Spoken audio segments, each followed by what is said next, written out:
Hello all, I want to take a moment and talk with you about your research ideas that we'll be developing across this course.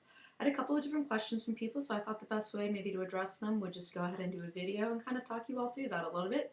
Maybe that'll help a little bit with the boundary that we're having with the wiki pages where some people feel it's a little static. So let's talk about what we're doing here. First of all, most of you are already in a good place. You already posted up a really good idea under your introductions, and that's all you need to be having at this beginning. You don't need to have a specific idea about where you're going with it and what you're going to be doing. That's the process we're going to develop across the course of this semester. And when you're done, you're going to have a project that'll be personal for you, you feel committed to, and you'll feel really good about carrying on into the next class where you're going to be looking more at statistics and data collection and analysis. Now, let's talk about a couple of different things and how you can take your idea that you posted on your introduction page and kind of expand it a little bit more. Okay, the first thing is to kind of go back and look at Dr. Cassidy's story that you have in your textbook and think about what your own experiences are and how that might shape what you think is important, what you think maybe people don't understand well, or simply what you're more curious about yourself personally. One of the advantages of teaching a class like this is that all of you already are working in the field to some extent and have some experiences, and you can draw upon that and be able to start generating really good, meaningful questions and ideas from that. Honestly, some of the best dissertation work that I saw when I was in grad school and that I've supervised comes from people who've spent some time in the field and working in the field began to realize that there were gaps in the knowledge base that nobody seemed to have an answer for that they thought was really important for their clients. And they came back to graduate school and researched that gap for their dissertation. They had really great applied projects, were really passionate, felt really connected with it. And that's an important thing when you've got a project you're going to be working with for a couple of years. So don't minimize or push aside your own experiences, what you're seeing, and the questions that you're having. And you want to start with those. So that's a good place, and you may want to just do kind of a creative writing exercise off of that and sit down and spend some time thinking about what are your observations about this and your experiences, what are your thoughts about it already. Stuff like this is really great for your research journal, which I talked about on the wiki pages. Your research journal should be something private. Nobody should ever see that, ever. Nobody ever sees mine. Even when I was doing my graduate work, I pulled pieces from it. I rewrote pieces from it to share with my major professor who's supervising my work. But very wisely, she insisted that that had to be completely private because you need to have a place to be able to write down your frustrations, your anger, your questions, your curiosity. All of these emotions actually can really go in your research journal. And because they all become fuel for information and other ideas that you think about later. But it should be completely private. We shouldn't be sharing that. We will never be posting those. However, you may want to pull from it and post components of it as we go along or share them with me or write them up in a more cleaned up language. I did it a lot. A lot with my research journals, more of a stream of consciousness. And then what I did is I took and pulled pieces from that to then take to my major professor when we were meeting and talking about my research project. The other thing you want to be thinking about is looking at the story that we had from Dr. Newcomb, where they're reading more and more in the field, and you saw this pretty much is true for all scholars, whether they're generating ideas from their own experiences or not. The next thing you want to do is be working in the library and seeing what's already being done there. You don't want to spend a lot of time on a project to find out somebody's actually already answered that question.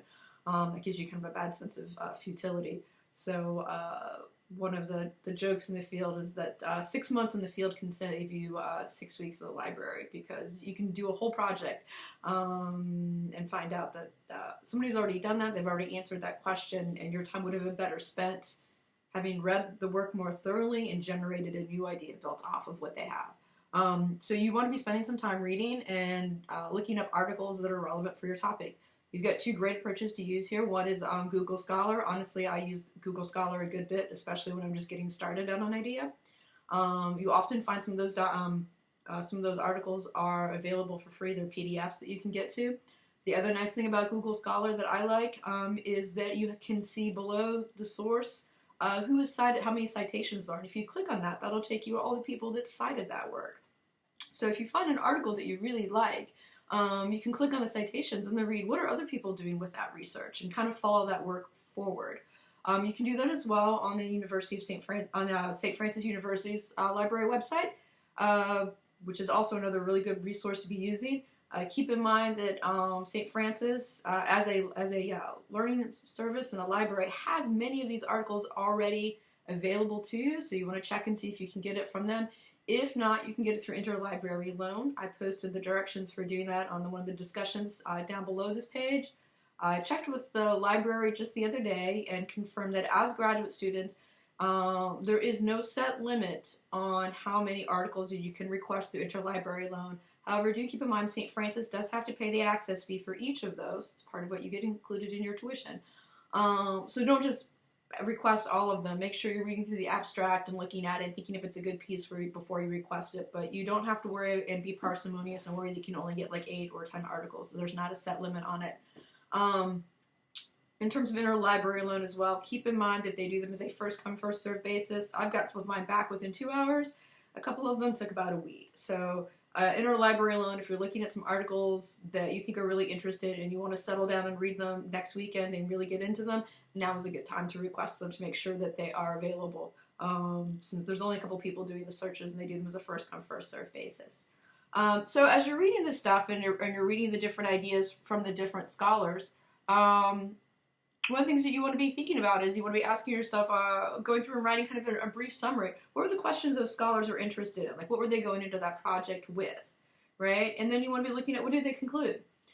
This is actually the basis for the annotated bibliography, which you're not even turning in until late March, but you're already going to be getting a good start on it with this project. So as you're finding some articles that look interesting, for your topic, you want to type them up in APA format. I've given you a couple of examples of that. You can check with me if you want some more feedback. We'll be doing some more in APA format a little bit later on in the semester to make sure that you're getting your reference format correctly.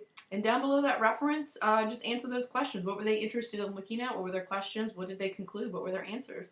What were some questions they still had when they were done with it? What questions did they not answer? This is actually already the basis then for your annotated bibliography, so you already be going in a good direction there as well. The lesson we want to be looking at is keeping in mind that the annotated bibliography is only